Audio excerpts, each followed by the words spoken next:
This is the Sales Gravy Podcast. I'm Jeb Blount, best-selling author of Fanatical Prospecting, Sales EQ, Objections, and Inked, and I'm here to help you fill up your pipeline, close bigger deals, and rock your commission check.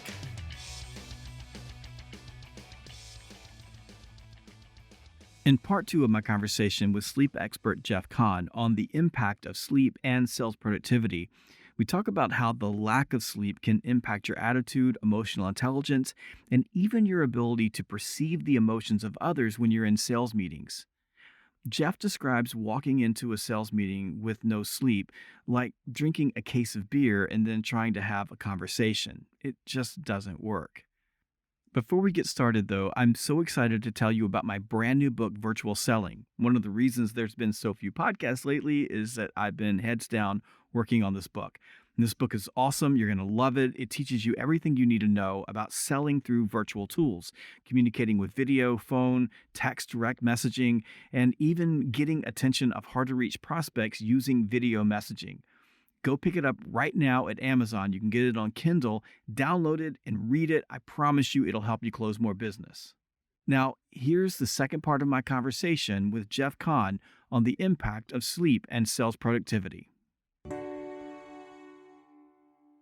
Tell me why sleep has such an impact on positive mindset. And the reason I ask this question is I don't think that anyone in sales would disagree that having a positive, optimistic mindset is a bad thing. In fact, the three things that we see that make great salespeople, like when we're doing assessments of sales competency, is optimism, competitiveness, and a need for achievement. So the people that have to lift the trophy, I'm sure you've seen this with the athletes, right? Yep. The competitiveness is that when I get knocked down, and you're going to get knocked down, you just get pissed off and say, I'm going to win.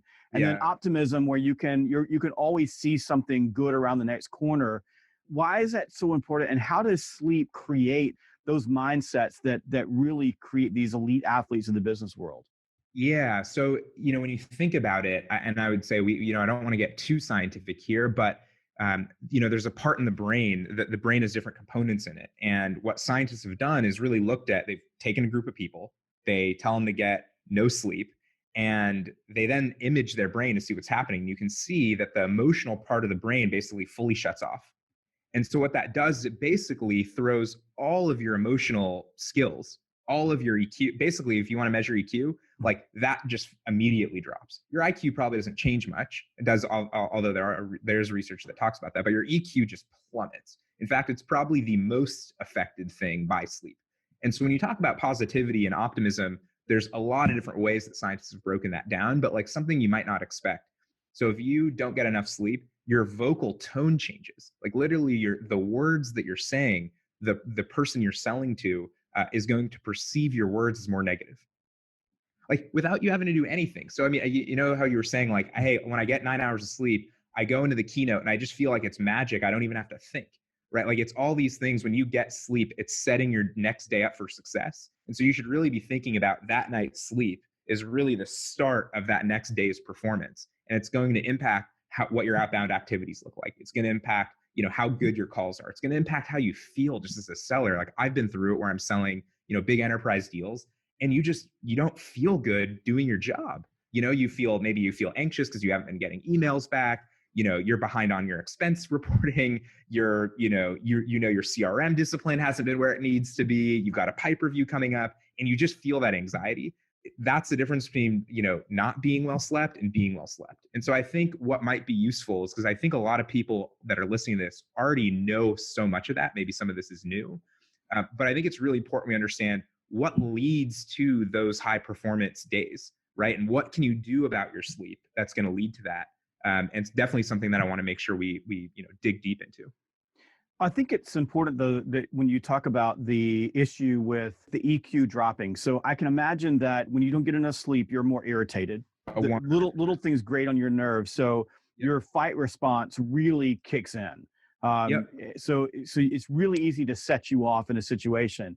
And if you think about salespeople as competitors, one of the problems with competitors, this is the double-edged sword of competitiveness, is attachment to winning. So you get attachment to winning, attachment to being right. So you're dealing with a particular difficult customer or prospect and they start pushing at you and you don't have enough sleep, then you lose the ability to manage the emotion, sort of responding to their emotion 100%. appropriately, right? You in all of a sudden your fight response kicks in, and that's what changes your tone of voice. And you may be able to manage that to some extent and rise above it because you know it's not the right thing to do, but it's really easy to set you off. And what will typically happen is you may be able to manage it in the moment with that customer because you know you're supposed to, but the very next conversation you have with your spouse or with a child or with a friend, and they irritate you, and you don't feel the need to manage your EQ in that moment, suddenly you go off on them and you or your sales manager, and you create 100%. other problems in your life. The other thing 100%. that I think is important here is that a lot of people that are in sales, especially at high levels of sales, have really high IQs. So it's really hard these days to be a low IQ person and thrive in the sales world just because it's so complex and so fast moving. One of the double-edged swords of a high IQ is a lack of patience for people who aren't moving as fast as you. That's easy to manage and control when you feel good, when you've had enough sleep. It's very difficult to control when you don't have enough sleep. So you Yeah. imagine that you're in, say, a meeting with a group of stakeholders and you're in a complex deal and you've got one of those naysayers, and there's always one of those folks, usually the CIO. Like the CIO Yeah. is just chirping at you.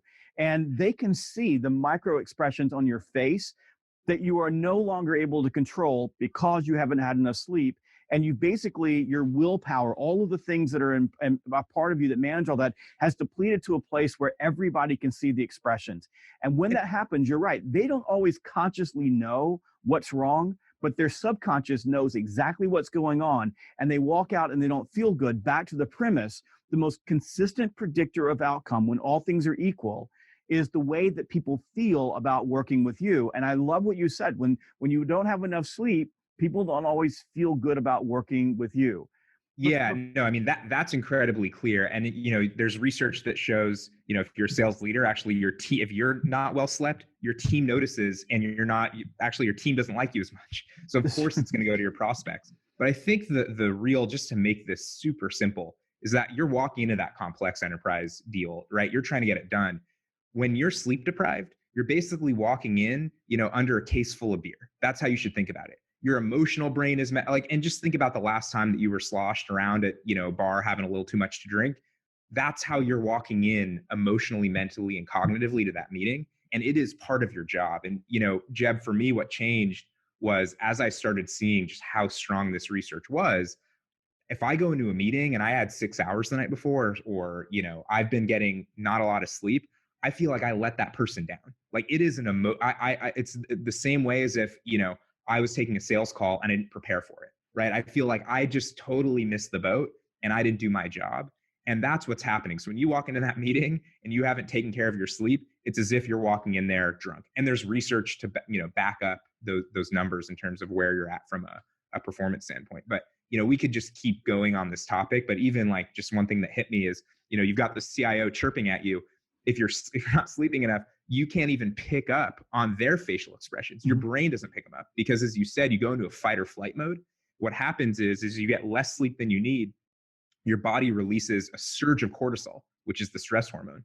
What that does puts a bunch of blood sugar into your, into activity for your body. And you can sometimes feel actually a little bit better. I'm sure maybe you felt this if you get 4 hours before a big keynote, and you almost feel a little bit of a high or energy high. What's happening is a huge release of the fight or flight, cortisol response, but it just affects everything about you. And as you said, not only is it affecting you in your ability to perform, but it's also then affecting you, as soon as you get home or with your friends and family. So it is, I think we talk about it as, oh yeah, when I wake up, I don't feel great.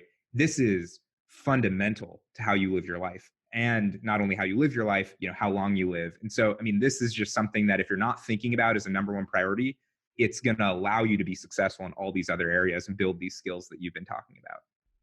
Thank you for joining me for part 2 of my conversation with Jeff Kahn on sleep and sales productivity. And I hope this episode motivates you to go to bed early tonight and get enough sleep because, as Jeff said, the sleep you get tonight is the beginning of your performance tomorrow. In the meantime, make sure that you go to Amazon and pick up a copy of my brand new book, Virtual Selling. You're going to love this book. And in this time of change, it is going to help you sell more. That is Virtual Selling at Amazon. Go get it right now.